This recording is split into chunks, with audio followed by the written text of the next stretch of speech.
what's comedy? No, not that's all comedy. Still the most handsome man in the room. We're going to give it up to Dan Brady. I've got to say that's one of the best introductions I've ever had. Most handsome man in the room. Normally I'm described as most handsome man in the bushes. Anybody seen me before? No. Fantastic. Remember that for later on when the police come and take statements. How are you all doing? With some enthusiasm. How are we all doing? That's better. So you've got that hand gesture down. I'm going to run through a couple with you now that some of the other guys might use. So if we do that one, that means you're on a big chair. You've got that one nailed. If you come in a little bit lower and stop around here, like we're trying to cup your testicles, or if you're a woman, if you're trying to do the trunk. That means I want a bit more of an ah. Okay, so let's just try that in application. Ladies and gentlemen, South Coast 2019 Comedian of the Year. Woo! Entrant. I did that a while ago and somebody booed me. Can you believe that? So I particularly love sayings and idioms. My grandfather used to have a saying. He'd say to me, Muriel. He was quite senile towards the end, you know. So he'd say to me, Muriel, if you want to understand how something works, you've got to take it apart and put it back together again. And that really resonated with me, you know. Those are words that I've tried to live my life by to this day, but I'm still having a lot of trouble understanding women. I work with a lot of non-native English speakers, and I like to swap idioms from around the world. Like we'd say, don't look a gift horse in the mouth. In Greece they say, if somebody gives you a horse, don't look at the teeth. Same meaning, we've all been through that same shit. You know, we'd say, I've bitten off more than I can chew. But apparently in Spain you fart bigger than your arse, which I think is really impressive.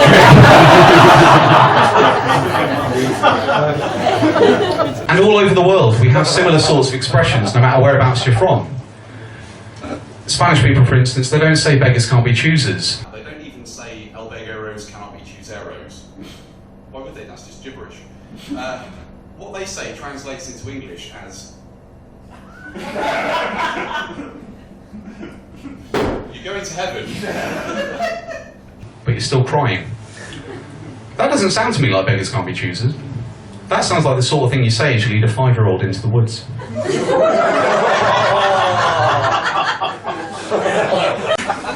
I love you. Spanish people in general have difficulties with the prepositions of in and on because they don't really have that in Spanish. They would quite often say to me, we're going for a drink after work to the pub in the Quay. So I'd say to them, well, you're going to get wet then?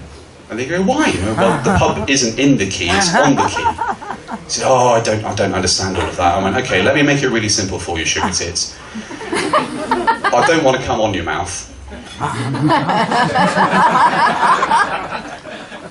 So to give her a credit, when I said that to her, she said, so, you are seriously telling me if a really hot girl came up to you and said, come on my mouth, you wouldn't do it? I went, no, absolutely, I would make that bitch look like Father Christmas. Oh, we've got some interest. Come in. Come in. Oh. Push it towards the cat. Come on in. We're telling funny stories. Why don't you join us? Ladies and gentlemen, your rivals, hands together. I've left my bag in the other bar. Welcome. Thank you for sitting in the front row. Your friends fled to the back. I don't know, none of my friends are in here. Oh, you were just two random passers-by that were coming at the same time? Yeah. Yeah, okay. Anyone believe him? No, seriously. I just finished work at Camden, that's why I'm here. I just wanted to see what it looked like inside, and then I'm... And now you're stuck? Yeah. Stockholm Syndrome should kick in the next 4 seconds. In 2018 alone, there were 40,000 instances of crime where a knife was used. So the government launched a scheme called Live Life Knife Free. Brilliant idea. Shit name for the campaign. Birthday parties have been really fucking awkward in my house as you've got to karate chop the cake into squares. See you all next year. There's a lot of casual racism around nowadays, and I don't know whether that's part of like Brexit and everything that's happening, but no matter what the cause, it's not something that I'm comfortable with. Personally, I think it was a lot better when they used to dress up in those nice white robes. Because at least then you could tell who they were. Nobody really makes an effort anymore nowadays, and that fucking gets my nerves. There's somebody on my road that I quite regularly see walking down the road in a dressing gown and their pyjamas. And, you know, say what you like about paedophiles, but at least they understand the importance of good grooming. Jesus will not save you, whoever that was. I had an interview the other day. The interviewer said to me, "How do you perform under pressure?" I didn't really know what to say, so I just played dum dum dum da da dum dum. I love technology, I really do, but I think it's taken a lot of humanity out of the world. So the other day I was at work, and when I went out for a break, I deliberately didn't take my phone with me because I wanted to make sure that I actually chatted to people. And it's amazing the sort of stuff you can find out when you actually talk to each other. Like this one guy at work, he told me that he used to play the violin when he was a child. I think that's what he meant. He said he was a kiddie fiddler. One thing people don't appreciate about the first Frozen film is there's a song in it called Love is an Open Door, and it opens like this. Oh, my life has been a series of doors in my face, and suddenly I bump into you. It's nice that they highlight the plight of the blind in the Disney universe. I went to get my headlight installed at Halfords, and I used the self-fitting thing, because again in this car it's just designed for people with tiny hands. You know, quite big hands. You know what I say about men with big hands? Clap loudly. So he came out with the bulb and he goes, "So what are we doing with this then? We're putting it in the car?" He went, "Yeah, no." Okay, not in the mood for a joke. Went over to the car and pulled the hood release. And I went, "This is a funny one. You've got a little bit here that you've got to pull out to open up the bonnet." He goes, "Yeah, I do know. I've been doing this for 16 years. I went, "Don't get fucking chopsy, buddy. You're the one that didn't know what we're doing with the headlight 5 minutes ago." And gamification comes across so many things nowadays. Like, I was making a pot noodle the other day, and this ties back into liking food, although they're only very, very loosely classed as food.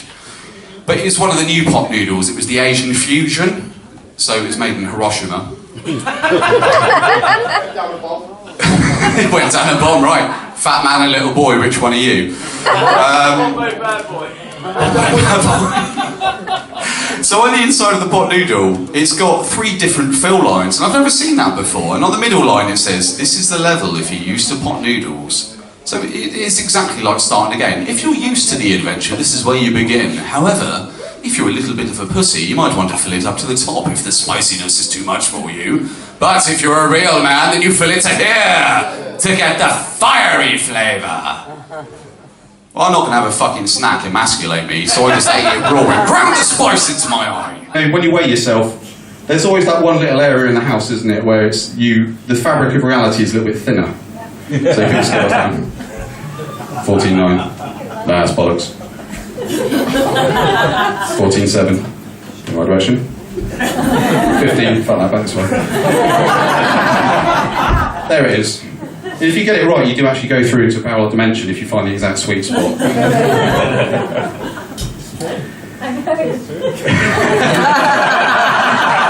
Well, that's right, it's funny because it's true. So, there is an easy way to win that argument about men can't multitask, but it will generate another argument. It's pretty much the nuclear option. So, gentlemen, the next time your lady friend says to you, "Men cannot multitask," look her in the eye and say, "We can. Last night when I was fucking you, I was thinking about your sister." And the other week, when I was playing Call of Duty and you were just whittering on in my ear about that twat Sheila from your office, I got a 20 kill streak whilst I was thinking about snapping your neck like a dry twig.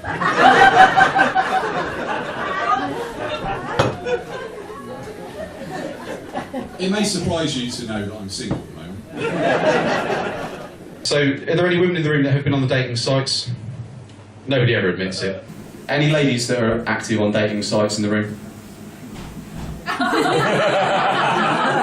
They say on there, put on your description of your ideal date. So on my bio it says, "I'm Glenn, my ideal date would be a moonlit picnic in the woods." You're not allowed to get to the punchline before me. I bring the picnic blanket, the basket and the food, you bring bin bags and the shovel, I go home alone.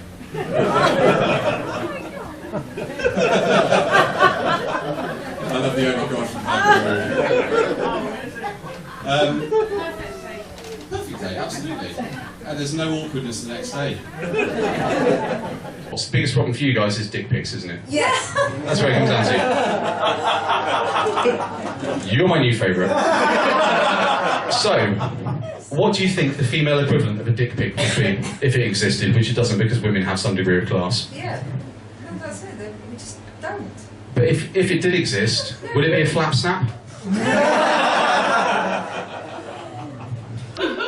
And I remember growing up, my mum used to say to me, "You'll know that you're getting older when your childhood heroes start to die." And why is that funny? Fucking sadist. So I was at the hospital the other day and I saw a sign on the wall that said thieves operate in this area, and I know that there have been budget cuts, we're not living in the most flush times, but I'm not really happy with the shoplifter giving me a tonsillectomy. Still, I did find out my blood type though, so that's A positive.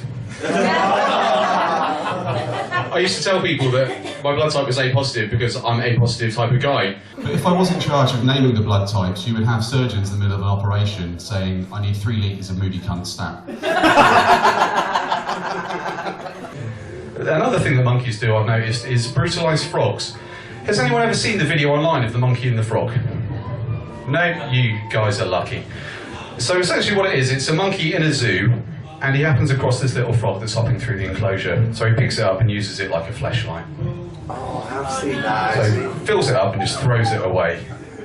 I don't know how mentally scarred that frog was. I felt quite traumatised just looking at it, and I'm not the one that's had a non-consensual throatful of monkey dick. You can just imagine the poor little bastard gets home and just staggers in the doorway. You're not gonna believe what happened today, Piggy. Just run me a bath and get me a drink. You know, there's not really any rites of passage in modern society, is there? It's not like, when you think about primitive tribes, I mean, there's a tribe called the Atura tribe in Papua New Guinea, whereby in order to become a man, you have to drink the semen of the elders of the tribe. I think that's a really good idea, because it teaches them that adulthood sucks and is hard to swallow.